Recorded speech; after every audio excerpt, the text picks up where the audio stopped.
Episode 93 of the Stuff We're Trying podcast is here. Him Camp. This week we celebrate the return of Italian Job, and he's brought with him Company. Bandcamp, Italian Job, recently ventured up to the mountains of Virginia to experience something that answers the question, what do I do when the proverbial S hits the fan? These guys went through a group exercise of how to solve a problem that we hope we never experience. Interested? Here we go.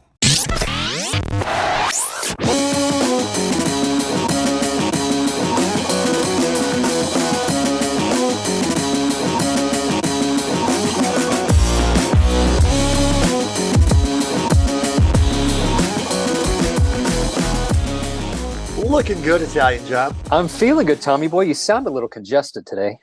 Yeah, I'm a little froggy. Something's in the air, I guess. But, you know, if this is the worst part of my day, then I'm living a good life. So it's all good. How are you, brother? I mean, I'm not feeling verklempt. You know, Rhode Island is neither a road nor an island. Discuss. I'm good, man. Thanks for holding down the fort last week while I was away. I listened to the podcast. Excellent content stuff. So thank you for leading in my absence. This week, we're going to talk about where I was last week with a friend of mine and a guy out of the Fort Mill, the Fort Packs, the Fort region down in Fort Mill, South Carolina. And I'm excited to talk about Him Camp. But yeah, it was a good week, a good weekend. And, you know, I'm kind of bummed that this weekend I don't have anything cool planned. So I guess I'll just kind of jump into the weekend with the honeydew list that's been backing up for a while. I'm sure you have one. We're lumberjacking it this weekend. We've got a CSOP opportunity to help somebody who dropped a tree, not by choice, dropped in its yard. And they chopped it all up into pieces, and we're going to get up there with axes and bust it into firewood. So looking forward to that. If you get bored and want to bust up some firewood, let me know. Man up. That sounds like a good opportunity. So I kind of set the stage a little bit early on Him Camp, which was a retreat that the guys in the fort just recently returned to from last weekend. But I want to introduce a friend of mine.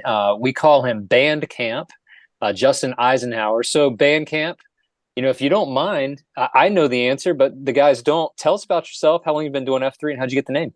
Sure. Justin Eisenhower, 42, Bandcamp. And so guess coming up on October will be 6 years of doing F3 down here. In my first COT, so my first post was to Old Bay. I lived next door to him, and he brought me out. And my first post was a convergence. And so I show up, and there's like 80 guys hanging out and around. And we get to the naming.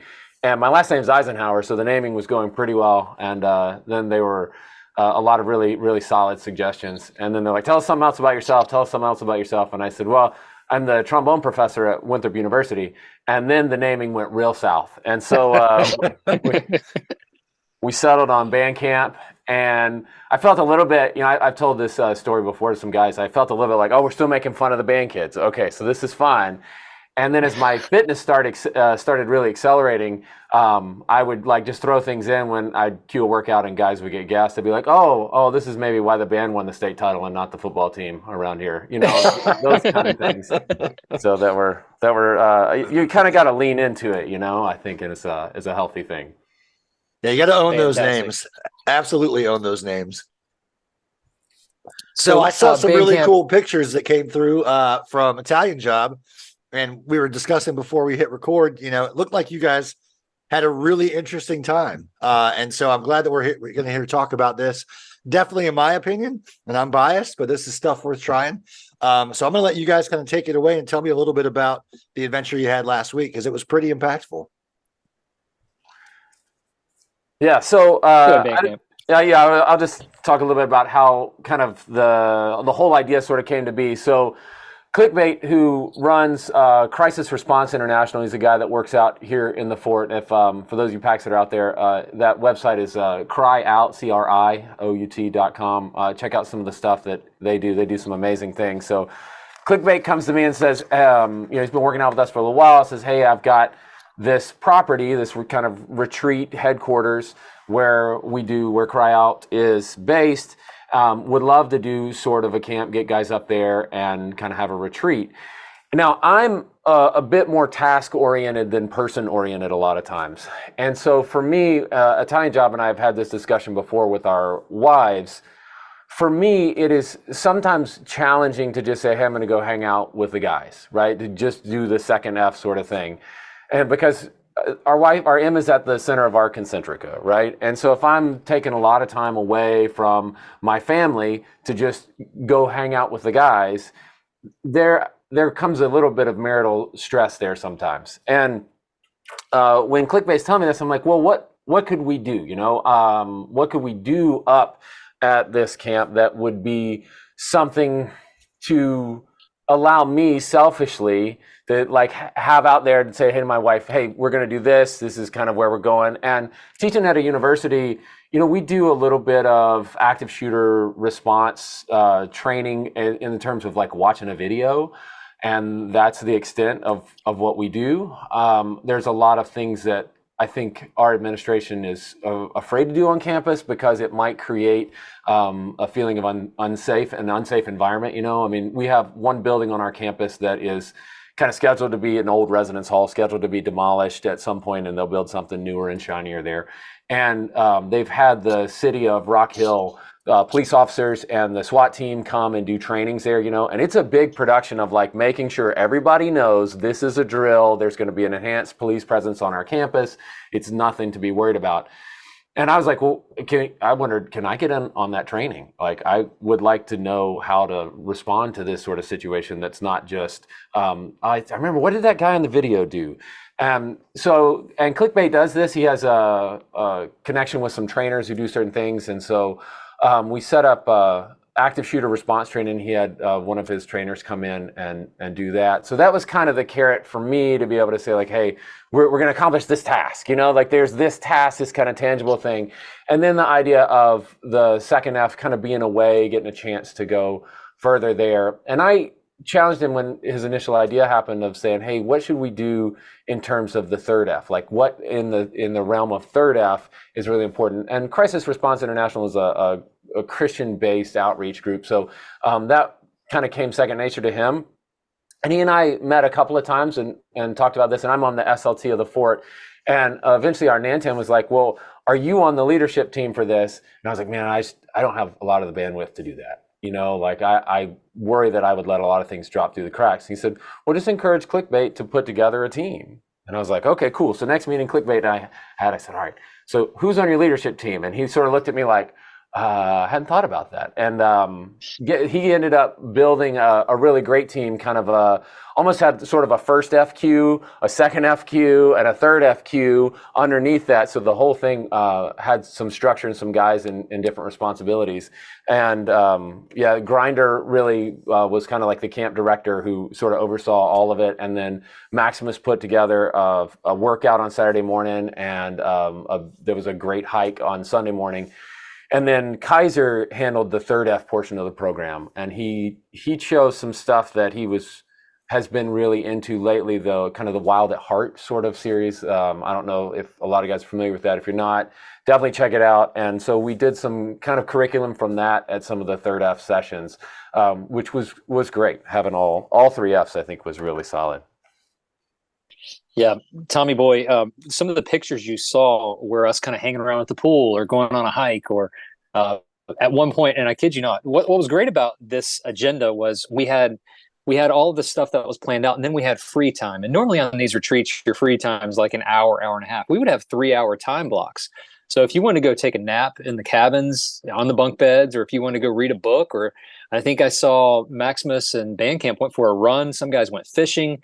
And then we just had like a water balloon fight. And there's nothing quite like having a bunch of 40-plus-year-old dudes just running around throwing water balloons at each other. We felt like kids. I mean, Bandcamp and I were in the pool for probably 20, 30 minutes just throwing a football around like we were in college again.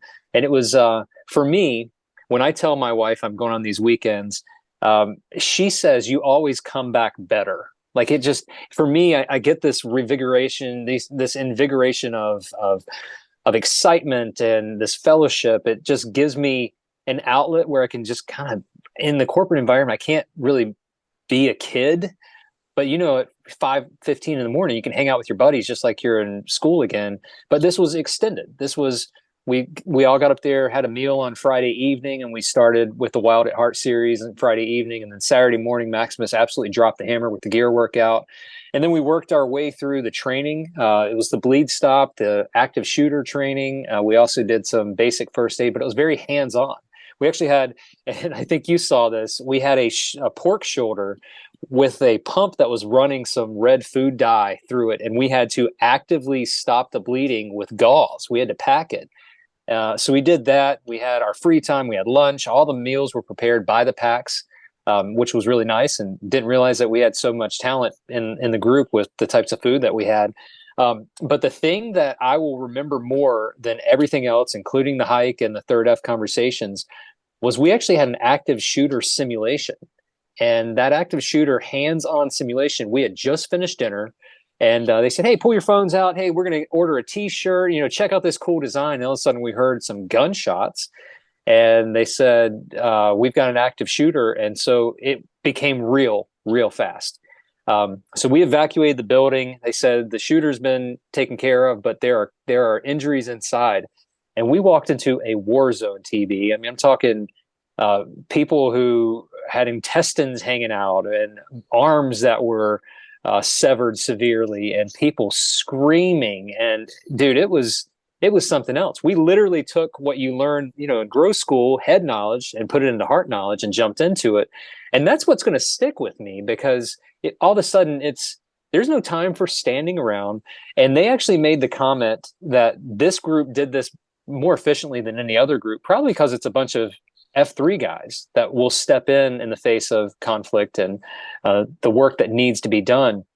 But everybody had a role. Without talking, we just kind of all figured it out, partnered up with another guy, and just started handling it. And hopefully we never see an active shooter environment where this actually happens. But I'll tell you, the practice will help if it ever happens, and I hope it never does. But if it ever happens, we have hands-on experience that hopefully we can put into practice. We can actually do something about it. So it was a great weekend altogether. But that's something that'll stick with me for quite some time. Yeah, it's like CPR, right? You never want to use it, but thank God that you know what you're doing should the need arise. Bandcamp, I don't want to cut you off, but it just made me think.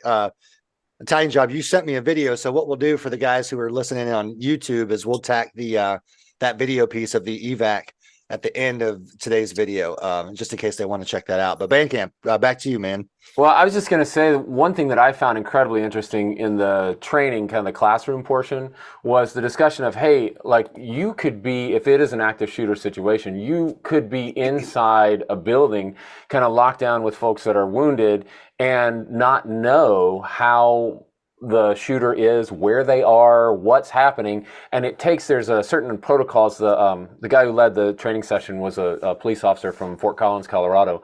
And he said, there's certain protocols that EMT is going to have a checklist before they can even enter the building. And we did a little bit on the bleed stop front of the thought of, hey, this guy could bleed out in 4 minutes with a very preventable, if we can stop the bleeding, a very preventable wound that could be treated and save the guy's life if we can just stop the bleeding in that initial time frame.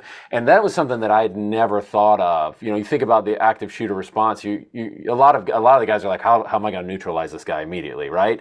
And it's like, well, you may not be able to. You may be one of the people who is going to be called on to assist in a medical situation that you've never had training. Listen, I have a doctorate in trombone. That's not the kind of doctor that's going to be going to surgery on people. So that was a really interesting part to me. So when we went back inside and we're going, oh gosh, like what can I improvise here as a tourniquet, right? How can I make this work? And a mom that is unconsolable. So some of the folks that are there at CRI, they all kind of live on the or near their station, kind of near the headquarters. They're trained. Some of them are really good at this simulation. Really good. And They were just really on it. One mom is just, I mean, the sounds when you go back in of an alarm, apparently there was smoke. I didn't smell it. And I found out later that was like a normal thing for your senses to kind of like tunnel in those kind of situations. But a mom that is just screaming uncontrollably, and she was going to refuse to be consoled because in the simulation, like her son is sitting there shot, right? That kind of thing was just really telling. But I'll mention too, when Italian Job was saying like our free time, Miles Davis, I'm a music professor, right? Miles Davis said, music is what happens between the notes.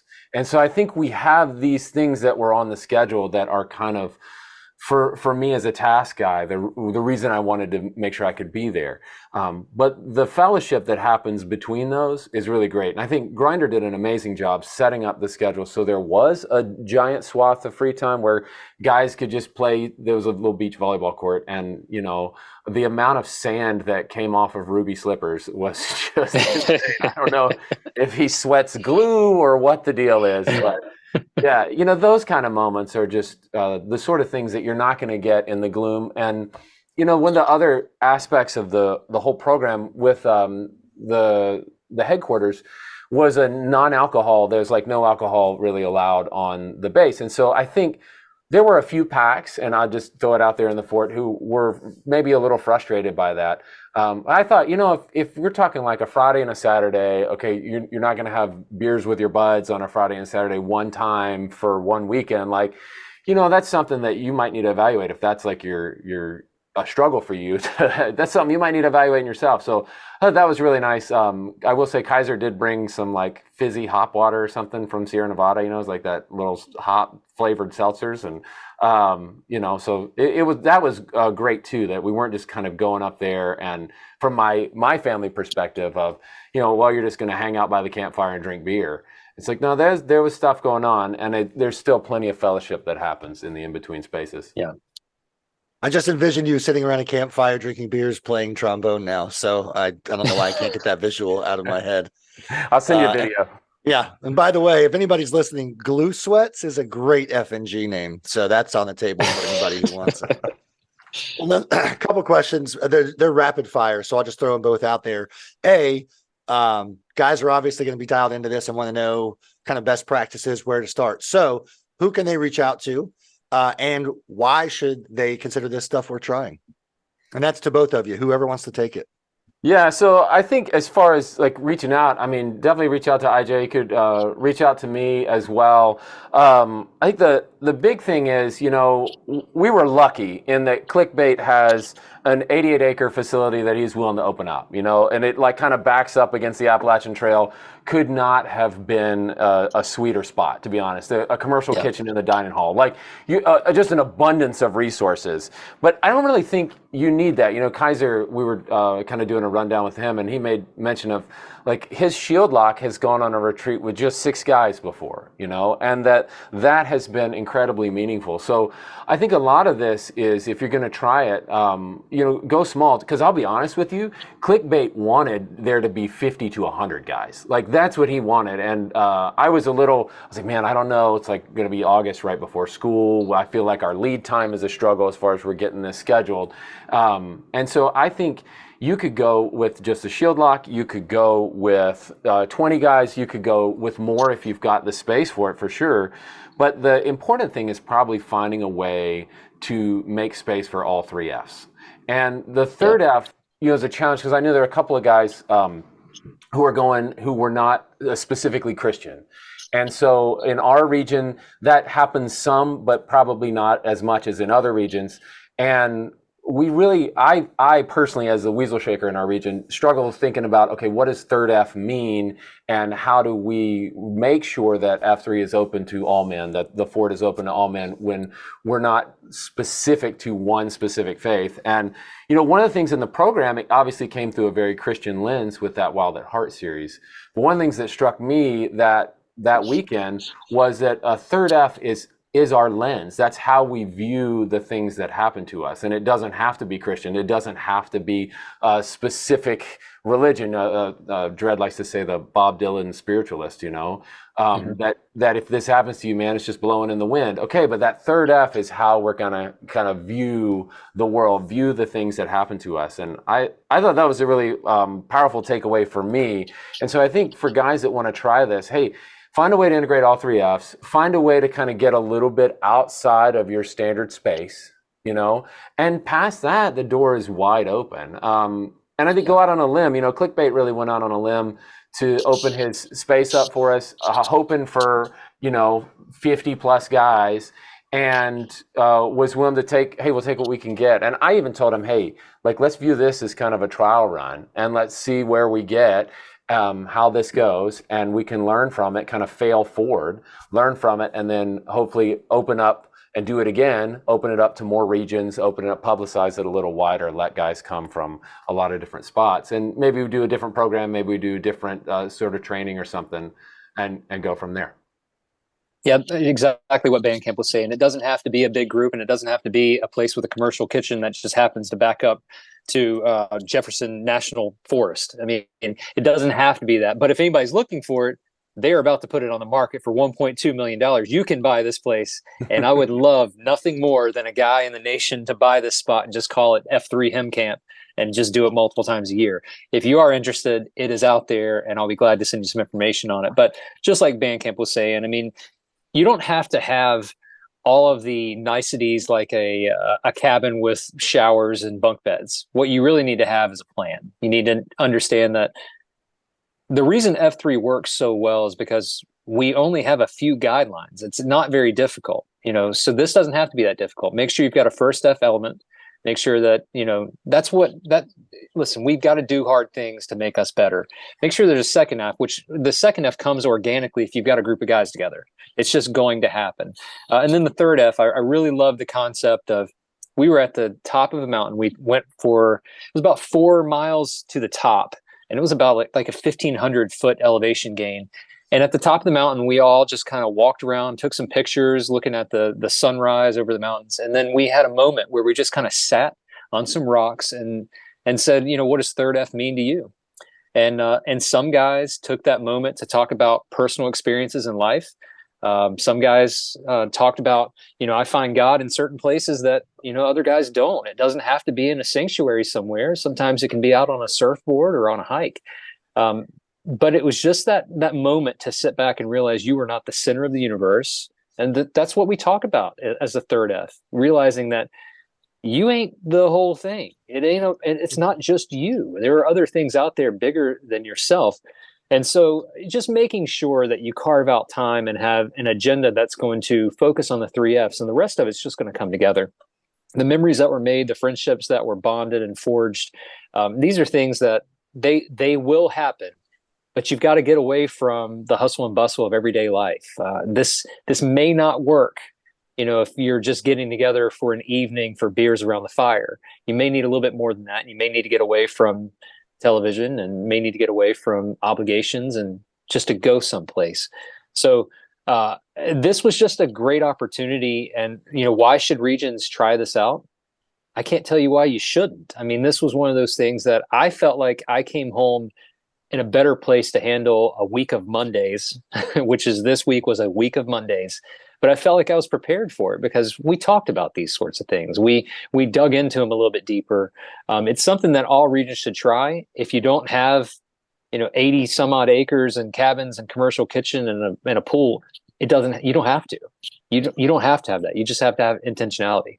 Yeah, and I will say just on the nuts and bolts side, a core principle is that it's always free, right? And this was I worked with Clickbait to say, hey man, we gotta, in my opinion, from my estimation, keep the cost as low as we can. Where is the sort of the low end?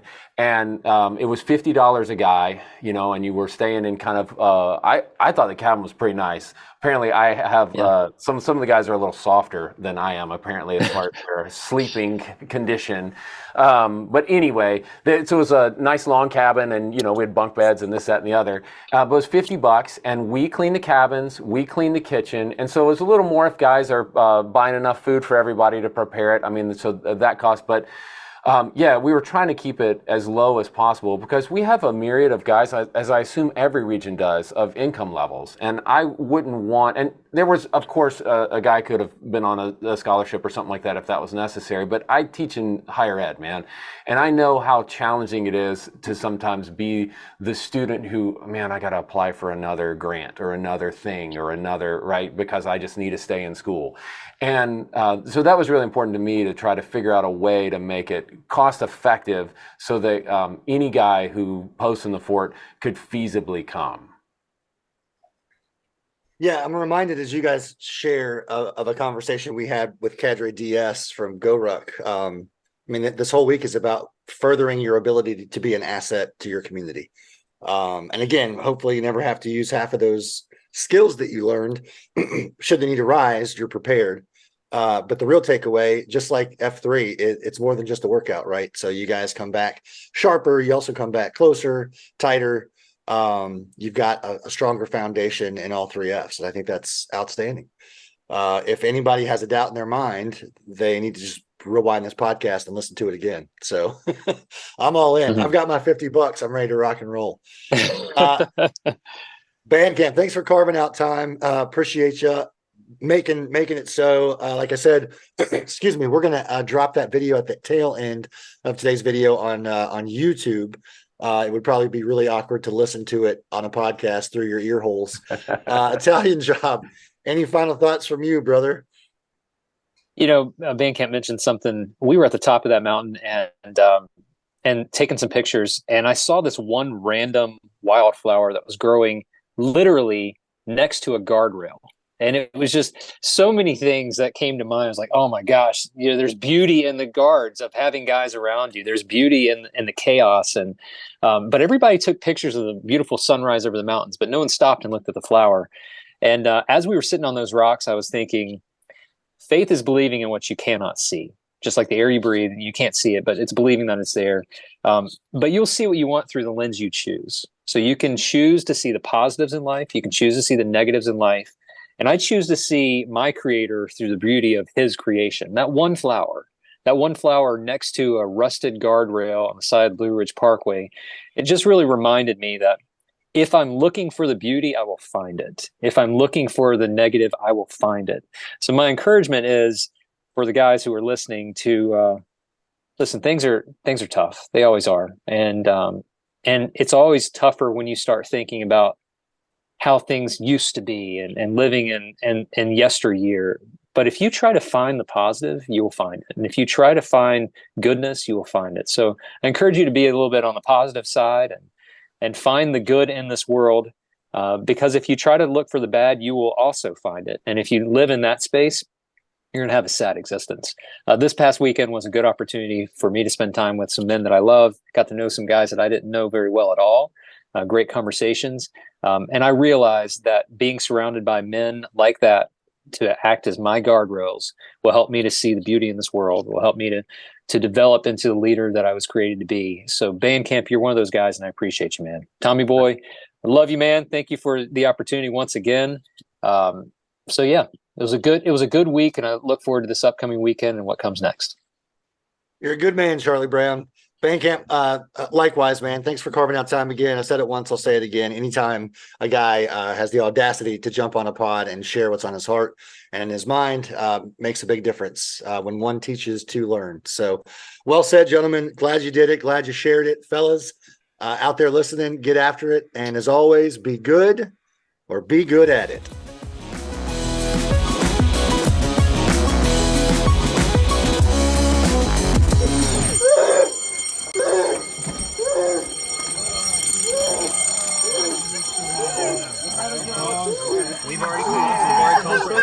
Touchdown here. We need the airway. We need this. All